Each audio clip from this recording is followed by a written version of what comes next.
The extraordinary rendition of Janos Farkas. Chapter 10. The window of the room had been blacked out, and only the light from the hall framed her entrance. The soft glow and buzz from a sleeping computer her only witness. Feeling around the broken door frame, Ayn found the light switch. The only thing that differentiated this room from the other bedroom was a small desk with a computer on it. She pulled the dark curtains away from the window. It was taped over with heavy brown paper. Whatever happened in this room, someone was making sure that it was never witnessed from the outside. She scratched at the paper with her fingernail, and a hole opened up no bigger than the nail that had caused it. She bent down and peered through the hole, hoping to see the Volkswagen of Horace Breuer outside. It was. Pulling back, she looked in horror at the rip in the paper. The little triangle, scrunched and corrugated by her fingernail, now looked enormous to her, a sagging, gaping, jagged testimony of her invasion of privacy. She pushed at it with her thumb, trying to smooth it out, iron it over. The paper sprang back, and she wet her thumb. This time the paper almost reconnected, and she licked her thumb again. Now her thumb was too wet, and when she looked at it, the little triangular piece of evidence was stuck there instead of on the window. "Shit," she said out loud. And then she started to laugh. Here she was worried about an itty-bitty piece of paper, when behind her was a busted door jamb. She went over and touched the computer keyboard. The screen lit up. The email sign was flashing. She clicked it, and the screen asked for a password. Starting with the obvious, she typed in Janos, nothing. Hamlet, nothing. Othello, Macbeth, Lear, nothing, nothing, nothing. It was hopeless, and she knew it. Clicking quit, she moved over to a folder called Zeus. It opened, and in it were several documents. Looking through them, she could tell by their formatting they were scenes from a play. It appeared to be written in Bosnian, a language she could not read. She opened another folder titled Cain. Inside it were 4 more folders: London, Paris, Copenhagen, Madrid. She opened Paris, 2003. Inside were 3 documents. The first was a theater poster advertising the opening night of Hamlet at the Nightingale Theatre, 2930 Surrey Street, Brighton, England. Janos was prominent among the actors.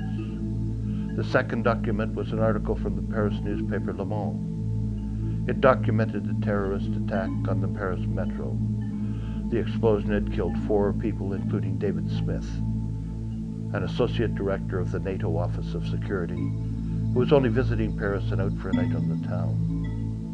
The third was a theater review from the Brighton Argus. There was a photo of the party after. Janos was in it, and behind him, almost out of frame, was a man in Arab clothing. She couldn't see his face, but she knew that it was Prince Hound. Checking the dates, she saw that they all coincided. The party, the terrorist attack, and the play opening all took place within hours of the same day. She opened the other 3 folders. Each were similar. Janos in the opening of the theater production in one place, and a terrorist attack in a different. The cities the folders were named after were where the terrorist attacks had occurred, not where the plays took place. Taking a deep breath, she walked over to the window. She was glad she had not covered over the little hole. She had to know if Breuer's Volkswagen was still there. It was. Returning to the computer, she clicked a folder titled Mars. An encryption sign came up. Password required. She didn't even attempt it. What was the use? At the door, she found the jamb was beyond repair. Pushing at it, she tried to make it as neat and non-committal as possible. Fat chance. A blind man riding by on a galloping horse would know the door had been forced. Ayn returned to the bedroom and sat on the bed. It was here that they had first had sex. It was something she had felt compelled to do, and it was not until later that became making love. God, he was good. Lying back on the bed, she closed her eyes to remember. There were the sounds, the smells, and the touches, lips to lips in other places, hands caressing, stroking, and probing. Breath hot and sweet, whispering over skin. She luxuriated in it, imagining her hands flowing down his muscled back. The first time she hadn't noticed it. Maybe it was the 4th or 5th. but there was a small round scar no bigger than a split pea on the left side of his back just below his rib cage. "Bullet," he said, laughing. "It was nothing. My heart is here." And he took her hand and pressed it to his chest. She remembered other things too, and the other things became dreams, and the dreams became sleep. Her dreams moved from the fantasy of love to the unpredictable world of the surreal. She was floating above a city fish market, then down through a door to find the man with the walrus mustache selling fish. In front of him was a small pool, a kind of small play pool a child would have in the garden. He was circling around and pointing out different fish. Her heart fluttered as Janos appeared among the shoppers. She watched as he lowered his head into the water and picked up one with his teeth, just like someone bobbing for apples. Lifting his head, he took a big bite just behind the gills. Blood oozed from his mouth as he chewed. He spit the fish out, and the walrus man caught it and dropped it back into the pool. The fish floated belly up. Twice more Janos did this, and then the fourth time his head did not come out of the water. The walrus mustache man pulled him up. There was a fish stuck in his mouth, and he was struggling for breath. Walrus man slapped Janos's back and laughed as the fish shot out. Then Janos disappeared among the shoppers. I looked at the floating fish. What a waste, she said to herself, and decided to eat the rest of them herself. Walrus man handed her one, and she bit where Janos had bitten. The fish had a strong, rubbery taste, and she gagged. She struggled to breathe, and her hand went to her mouth to get the fish out, but it couldn't, because another hand blocked its way. The dream snapped into reality, and she was awake. The struggle to breathe was real. The hand was real. The gun pointed at her forehead was real. And behind the gun was the real face of the burly man she had seen earlier. "If you scream, I will kill you," he said. She couldn't scream, she couldn't even breathe. "Who are you?" a woman's voice asked. "What are you doing here?"